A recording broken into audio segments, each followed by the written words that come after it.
Voy a pasar a presentarles a la primera comunicadora del día, que es África Cabanillas.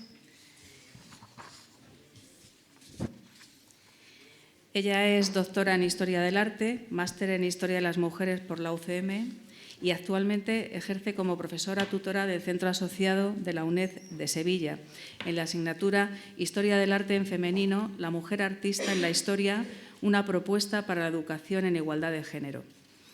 En 2018 ganó el premio Elisa Pérez Vera del Centro de Estudios del Género de la UNED y sus principales líneas de investigación son la crítica y la historiografía del arte feministas, así como el estudio de las vidas y biografías de pintoras españolas contemporáneas.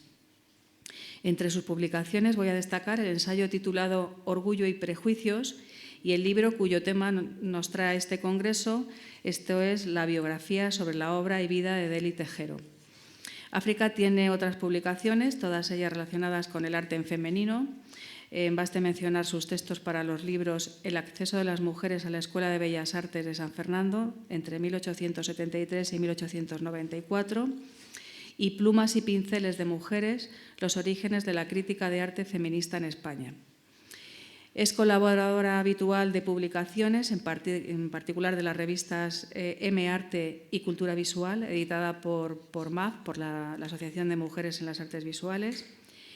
Y bueno, hablando de la fragilidad en el entorno del arte, me parecía imprescindible contar con la mirada femenina, de la que vamos a tener otro ejemplo a lo largo de esta mañana, porque nos parece que rescatar las biografías de mujeres que tuvieron una dedicación plena a la práctica artística no es también sino abrir puertas al conocimiento de verdaderas artistas olvidadas, cuando no desconocidas, entre los grandes nombres masculinos de sus épocas. Y bueno, gracias África por venir desde Sevilla para estar aquí con nosotros y les dejo con ella. Muchas gracias a ti, Esther, por invitarme a participar en este congreso como su presidenta y buenos días a todos los asistentes. Yo en esta comunicación lo que quiero poner en cuestión no es tanto, como pueden ver en el título, ¿no?, los límites del método biográfico, es no tanto el uso como el abuso que se hace muchas veces del método biográfico en el análisis de la obra de arte y en particular en el caso de las mujeres creadoras.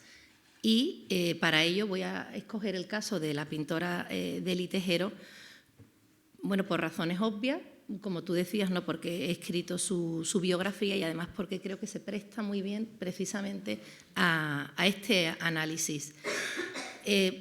Bueno, quiero decir que este tipo de método biográfico es una forma de interpretación que en los casos más radicales, cuando se lleva al extremo, produce una identificación casi automática y por tanto simplista entre la vida y el trabajo del creador. Y de esta forma muchas veces vemos como la vida, la biografía, acaba eclipsando la obra del artista.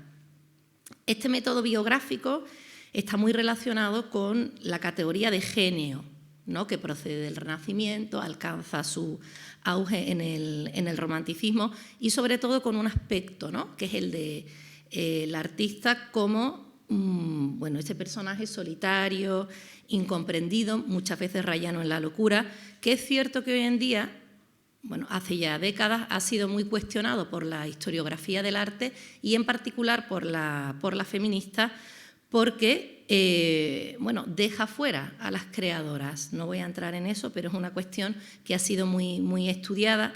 Pero a pesar de que, como digo, hace mucho tiempo que está puesto en cuestión por la historiografía, todavía sigue estando muy presente en el imaginario colectivo cuando hablamos de arte y de artistas. Además, yo digo que se presta muy bien a poner en cuestión el método, el caso de Deli Tejero, en primer lugar, por ser una mujer artista, y es que este tipo de método se aplica más cuando se estudia la obra de las mujeres, basándose en un esencialismo o un determinismo biológico que le atribuiría a ellas, a las mujeres, una mayor subjetividad, ¿no?, una atención a lo particular, a lo personal, mientras que la obra masculina, ¿no?, sería, abarcaría una representación más general o universal, ¿no?, esta dicotomía que bueno, existe por lo menos desde el siglo XVIII, podríamos decir. Y además, en el caso de las mujeres, no es solamente que se ponga el foco en su vida personal, mucho más que en el de los hombres, sino que además se hace en los aspectos más negativos de esas vidas, ¿no? Muchas veces, cuando digo negativos, desgraciados, a veces incluso truculentos, suicidios, violaciones, enfermedad mental. Y me parecía también interesante relacionarlo con el tema del Congreso porque es una fragilidad, ¿no? Una fragilidad particular que tendrían las mujeres artistas y no los hombres, ¿no? Un fenómeno al que la profesora Amparo Serrano de Haro, que intervendrá después esta mañana, le ha dado el nombre del síndrome de la cama de Artemisia, por la pintora barroca Artemisia Gentileschi, porque es verdad que hay otros ejemplos, ahora les voy a citar algunos, pero en su caso es algo especialmente significativo, ¿no? Como saben, ella muchas veces es conocida más por la violación que sufrió en su juventud, que supuestamente, también sobre esto hay un debate, reflejaría en sus cuadros más famosos, que son los que representan a Judith decapitando a Holofernes, y no, sin embargo, en los éxitos que logró, que ese es el problema de este método biográfico, ¿no? Que yo voy a abordar aquí, que se pone el foco en los aspectos de su vida, en los aspectos más desgraciados, y no, sin embargo, en el estudio de su obra y, como digo, en sus éxitos, que en el caso de Artemisia fueron muchos, desde luego, ¿no? Lo sabemos cada vez más porque es una figura que se está investigando desde hace décadas. Pues, por ejemplo, que trabajó en Florencia en la corte de Cosimo II, también trabajó en la corte de Nápoles, en Inglaterra, que fue la primera mujer que formó parte de la Academia del Diseño de Florencia. Todo eso parece interesar menos que este hecho concreto de la violación. Como les digo, hay muchos casos. Por ejemplo, el caso de Camille Claudel, si seguimos pensando en artistas internacionales. En el caso de España, también María Blanchard, muchas veces, ¿no? Su problema físico. También se me venía a la cabeza el caso de la escultora Marga Gil Roesset y su suicidio muy joven, ¿no? En el caso de... Perdón. Aquí teníamos el título.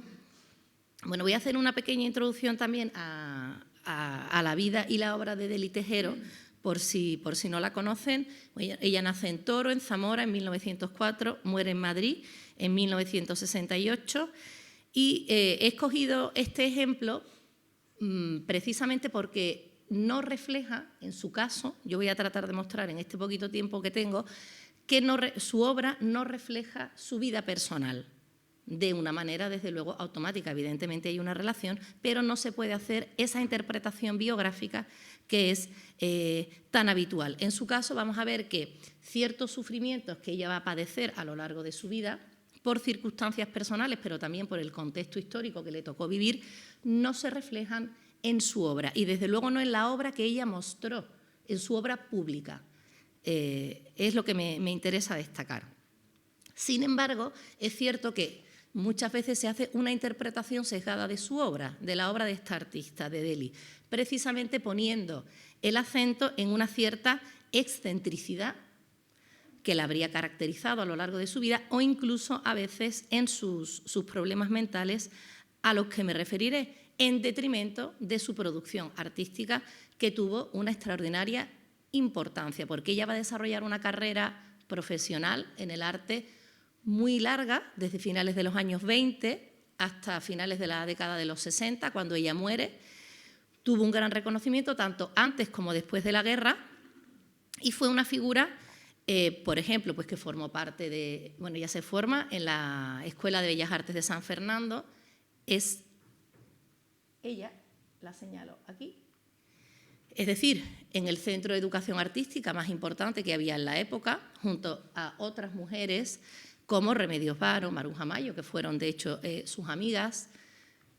Formó parte de la generación del 27, saben, ¿no?, que el papel de las mujeres en este grupo pues, se está reivindicando mucho. Pues ella formó parte de este grupo, no solo, pero fundamentalmente a partir de su de su estancia en la Residencia de Señoritas de Madrid a finales de los años 20, principios de los 30, como pueden ver aquí.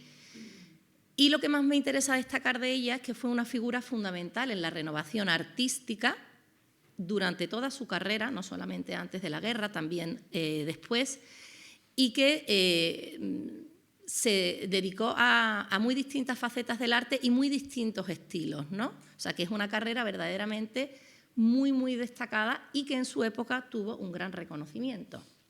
Les pongo algunos ejemplos. En la ilustración, sobre todo aquí en el Art Déco, por señalar algunos aspectos de este carácter renovador, ¿no? Es verdad, bueno, no me voy a detener en describirla porque si no, pero para que lo ven, ¿no? La obra habla por sí misma, creo. En este caso, ¿no? En los años 30, cerca del Art Déco, otra cosa muy importante, les he enseñado ilustración, pintura de Caballete, pero para que vean la importancia que llegó a tener en su época, fue la artista, hasta donde yo sé, que más encargos de pintura mural hizo, fundamentalmente aquí en Madrid, pero también en Zamora, en Sevilla, aquí la pueden ver trabajando. Solamente les traigo algunos ejemplos. ¿Y por qué destacó la pintura mural? Bueno, porque era la pintura más prestigiosa, por el tamaño que tenía la obra, por la complejidad y sobre todo porque suponía tener un gran reconocimiento para que a uno le hicieran encargos, ya fueran públicos o privados, ¿no? Y ella los va a tener siempre. Esta es la decoración que ella hace para un hotel en Burgos, ya les digo, es algunos ejemplos.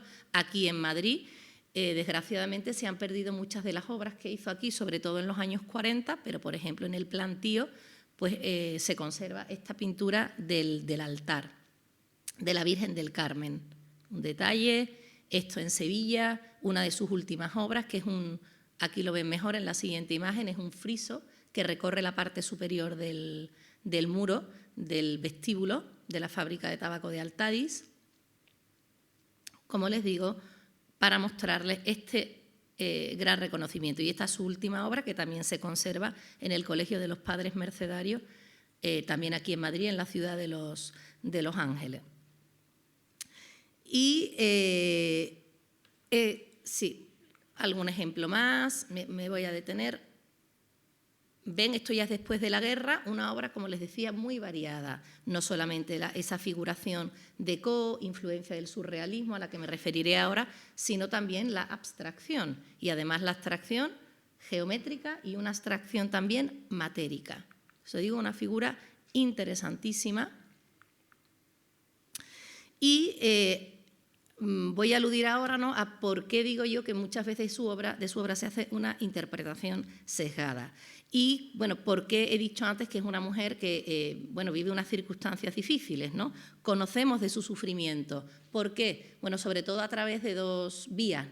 Una, bueno, es el testimonio de las personas que conocieron a Deli, sobre todo a través de sus sobrinos, hoy en día su sobrina, María Dolores Vilatejero, que está aquí en la sala y le agradezco que haya venido, y también a través de sus diarios, porque afortunadamente, y esto es algo muy excepcional, se han publicado los diarios de Deli Tejero. Digo que es muy excepcional porque hay muy pocos textos autobiográficos de mujeres artistas españolas que hayan visto la luz, ¿no?, hasta ahora. Este sería uno de esos cuadernines, esas pequeñas libretitas en las que ella hacía anotaciones, dibujos de todo tipo. Durante muchos años los tuvo, desde el 1936 hasta prácticamente su muerte, el 68, escribió estos cuadernines y aquí les enseño la segunda edición de los diarios. Quiero señalar que ella en vida nunca publicó estos diarios, no tuvo esa intención, fue después de su muerte, coincidiendo con el centenario de su nacimiento,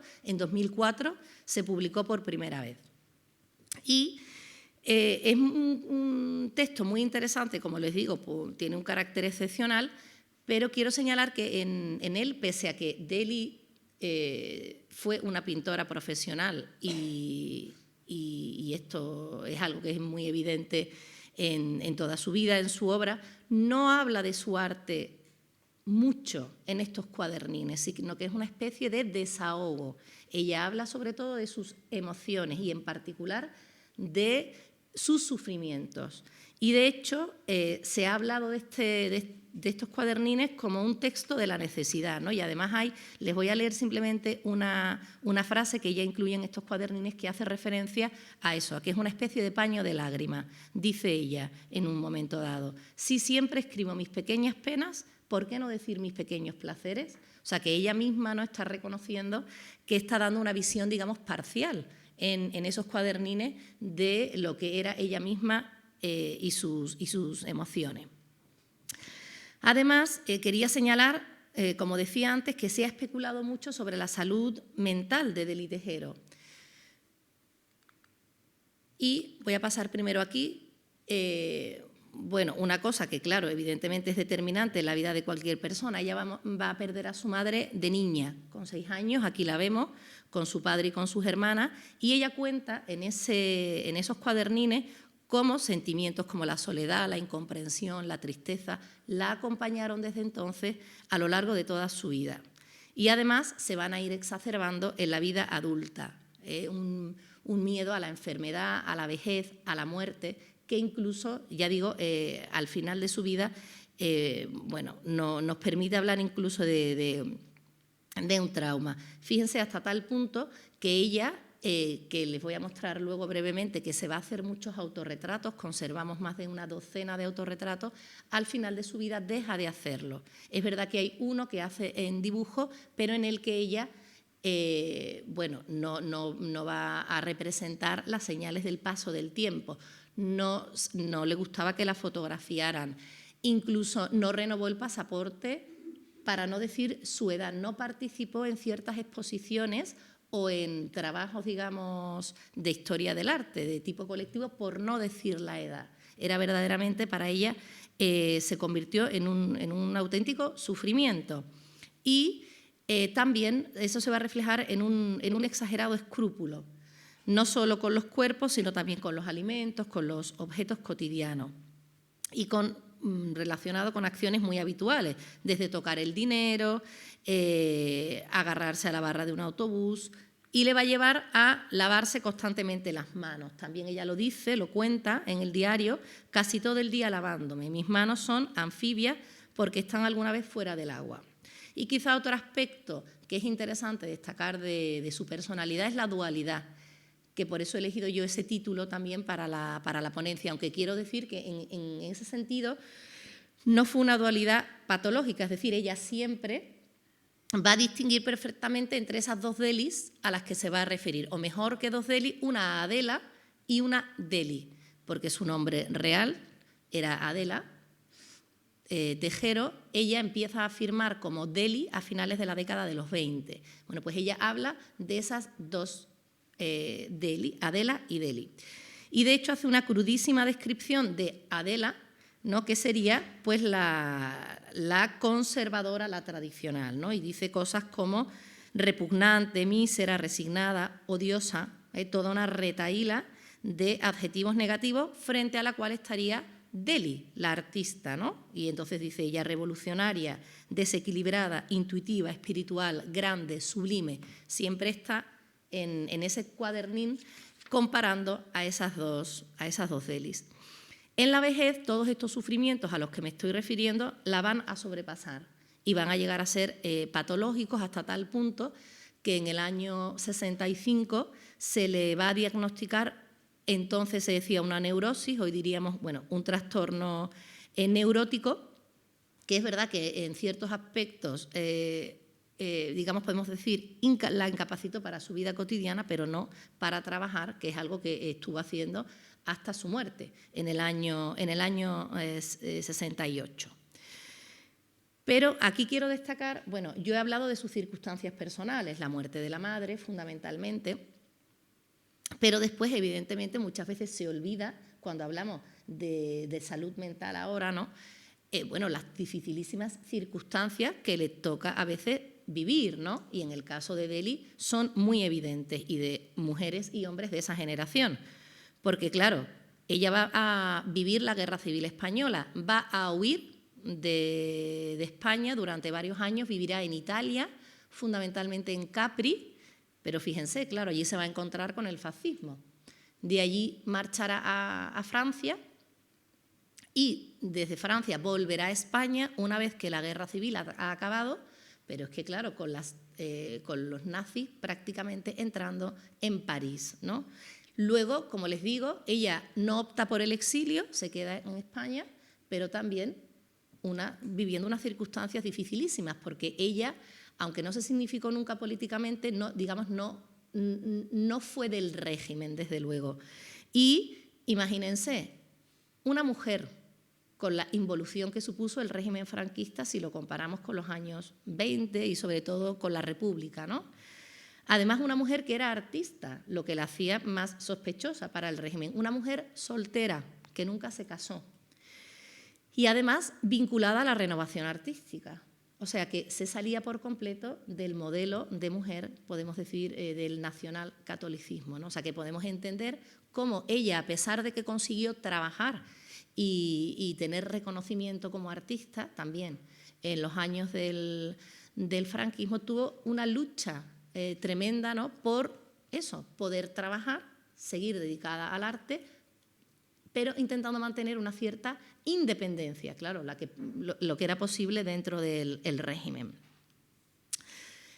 Como digo, esta obra no se ve, estos sufrimientos no se ven en su obra. Yo les voy a enseñar ejemplos de trabajos que ella hace en sus cuadernines o trabajos que nunca expuso, como por ejemplo este, ¿no? Que es un pequeño dibujo que hace en el año 38, cuando ella está en Italia, donde, se lo explico también porque el texto está relacionado con la imagen. Ella habla de los alfileritos, de los sufrimientos que ella tuvo desde su infancia y lo representa de esta manera, ¿no? Que además inevitablemente nos recuerda, pues, por ejemplo, la obra de Frida Kahlo, ¿no? De la columna rota. Pero fíjense, también en los cuadernines he hecho una selección, esa preocupación por la muerte.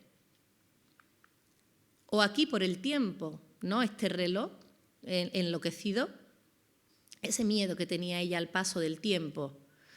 Esta obra hace referencia a la muerte de su padre, lo representaría él. Ella cuenta que tiene toda un sufrimiento terrible, una preocupación relacionada con la lápida que le habría puesto, pero también ella se identifica en el texto con la imagen de su padre. Les digo, son imágenes que hablan de su sufrimiento. O aquí, la artista muerta, en alusión también aquí a lo que ella considera una serie de oportunidades que ella había perdido a lo largo de su vida, de su carrera, de unirse a corrientes verdaderamente renovadoras. Porque, también vemos en estos cuadernines, ¿no? Que ella es muy crítica consigo misma, ¿no? Es muy exigente y muy crítica. O fíjense, relacionadas con la guerra civil. Ella está fuera, pero evidentemente tiene una preocupación tremenda por lo que está ocurriendo aquí. Y entonces vemos este amasijo de cuerpos que ella hace en los cuadernines, o aquí una ejecución en la tapia del cementerio. O sea, en esa obra que podríamos decir privada, sí refleja el sufrimiento. Pero desde luego no en sus autorretratos, solo he traído algunos ejemplos. No vemos huella de ese sufrimiento que ella padecía. También muchas veces ni siquiera se representa con los útiles de pintora. Y aquí es otra obra, para no poner solamente ejemplos de los cuadernines, que ella hace en relación con la guerra, pero esta es una obra que ella nunca mostró, ni siquiera a las personas de su entorno. De nuevo ella está en Italia y pinta mujeres en la guerra, que lógicamente está hablando del sufrimiento de la Guerra Civil Española, como digo, nunca la expuso. O estas otras obras son una serie de dibujos que hace a su vuelta. Las otras eran de la Guerra Civil. Esto es una vez que ella regresa a España, va a vivir muy cerca de las Vistillas y entonces representa mediante estos dibujos cómo había quedado esa zona después de los bombardeos de la guerra. Los titula Nosotros y ellos, hablando de los dos bandos, ¿no? Que estarían separados por esas trincheras que aparecen aquí representados. Esto con respecto a la guerra. Con respecto a la muerte en general, pues también es un tema que, a pesar de obsesionarle, ella prácticamente no lo va a representar nunca. Solamente sabemos en dos pinturas, esta que es el cementerio de Toro, que prácticamente no se ve, lo tienen aquí.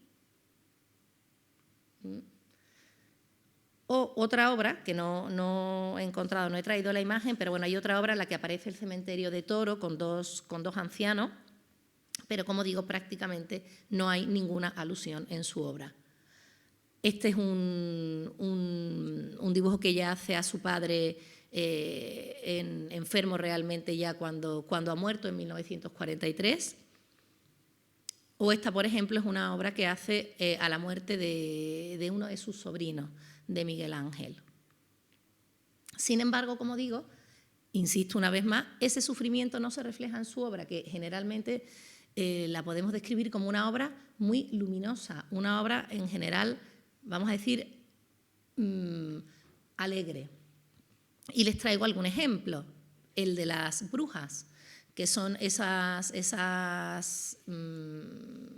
figuras fantásticas que ella se inventa que la ayudarían, ¿no? Y bueno, las lleva a diferentes medios, están cerca del surrealismo, como pueden ver aquí, a la ilustración, al dibujo, al trapo.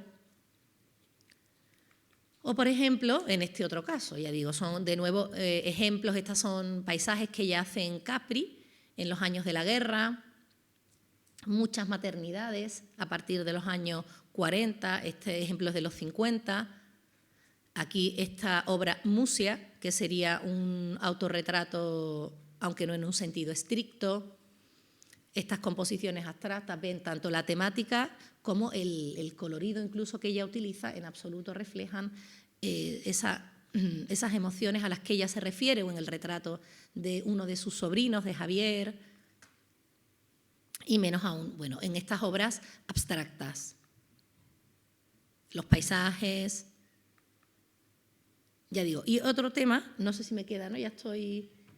Sí, un poquito, ¿no? Sí, pues también quería señalar, cuando yo digo que a veces se hace una interpretación sesgada, pues les quería poner algún ejemplo para que lo vieran, ¿no?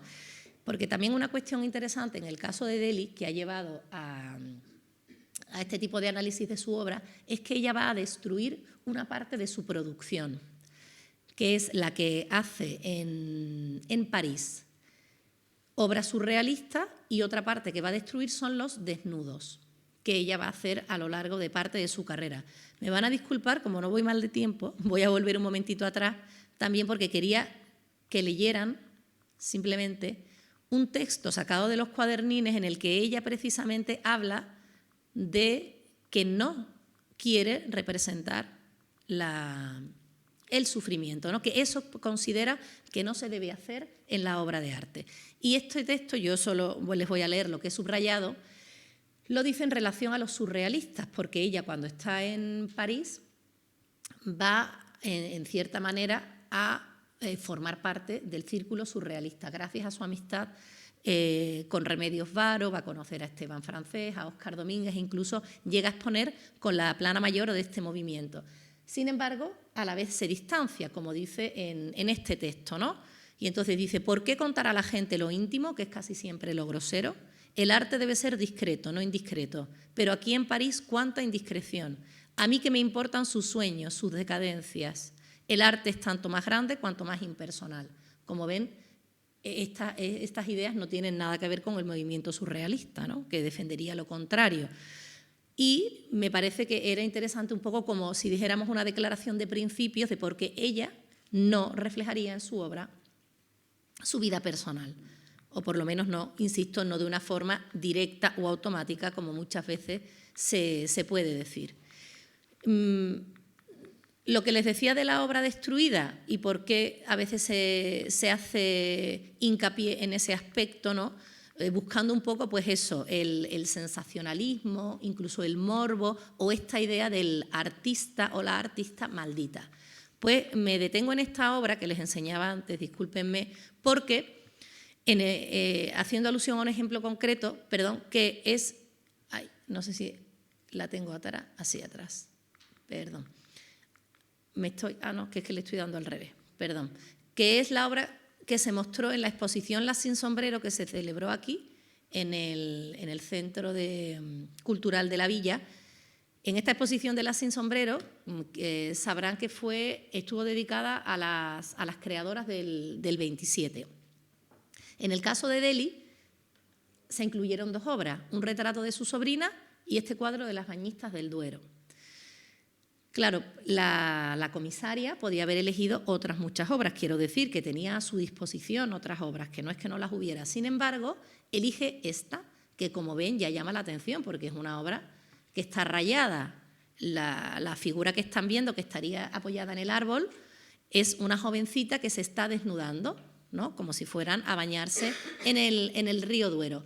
Se elige esta obra y no se elige cualquier otra. Evidentemente, en mi opinión, es para señalar precisamente esta, ya digo, este supuesto malditismo, esta excentricidad, este aspecto en la obra de Deli Tejero, que pienso que en un artista hombre sería más difícil que se hiciera, ¿no? Y ya digo que me consta que la comisaria podía haber elegido entre una variedad enorme de obras, vamos a decir, de obras completas, de obras que no están alteradas por la artista, pero era una manera de señalar este aspecto, que además, para McInerney, bueno, pues luego no se explicaba de ninguna manera, o no había una cartela, o no había un catálogo en el que se pudiera un poco explicar por qué Deli habría hecho esto, de destruir la obra surrealista y los desnudos, que conocemos por obras que hizo posteriormente.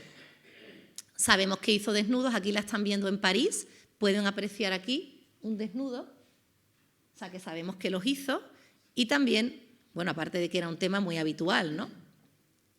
Por la prensa, pues María Magdalena, muchos desnudos. De los que hoy no se conserva ninguno, la obra surrealista, como les digo, la conocemos también por obras posteriores, obras surrealizantes como las artes, ya de los años 50, la música, esta composición, dibujos de sus cuadernines. Entonces, como digo, ¿por qué ella habría destruido estas obras? Bueno, pues sobre todo parece que influida en un principio por la teosofía, ella siempre, quizá también por este miedo a la muerte que ella tuvo, fue una persona muy espiritual. Entonces, hay una época de su vida en la que ella va a estudiar mucho la teosofía, sobre todo en los años de París, ¿no? Algo que además hicieron otros muchos artistas de la época, ¿no? Y artistas sobre todo renovadores o vanguardistas, y a su regreso a España le va a llevar a una religiosidad exacerbada. Pues parece que son esas dos cuestiones, ¿no? Esa dicotomía muchas veces que se establece, bueno, entre el alma o el espíritu, que eso lo tienen en común, digamos, tanto la teosofía como el cristianismo, como algo lo positivo, ¿no? Y el cuerpo, lo material, como algo negativo que hay que rechazar, habrían influido en ella para destruir esta obra. Y en la surrealista, pues algo parecido también, y el texto que les he leído, ¿no? Ese rechazo que ella va a hacer a este movimiento, como hemos podido ver, ¿no? Ella ya luego nunca más va a hacer desnudos, únicamente se conoce uno que hizo para el cine del Palacio de la Prensa, pero es verdad que eran unos desnudos muy púdicos, ¿no? Las que las figuras aparecían prácticamente tapadas, y ni siquiera cuando una galería madrileña, la Galería Estilo de Madrid, que llevaba Emilio Peña, le propuso realizar una serie de desnudos femeninos, ella aceptó ese encargo. Aquí tenemos otro dibujo surrealizante que aparece en los cuadernines. Y entonces, por último, pues quería acabar diciendo que la vida y la obra de Deli Tejero, como la de cualquier artista, hombre o mujer, ¿no? Son complejas y no se pueden reducir a un cliché, ¿no? Están llenas todas de luces y sombras. Y eso es todo. Muchas gracias por la atención.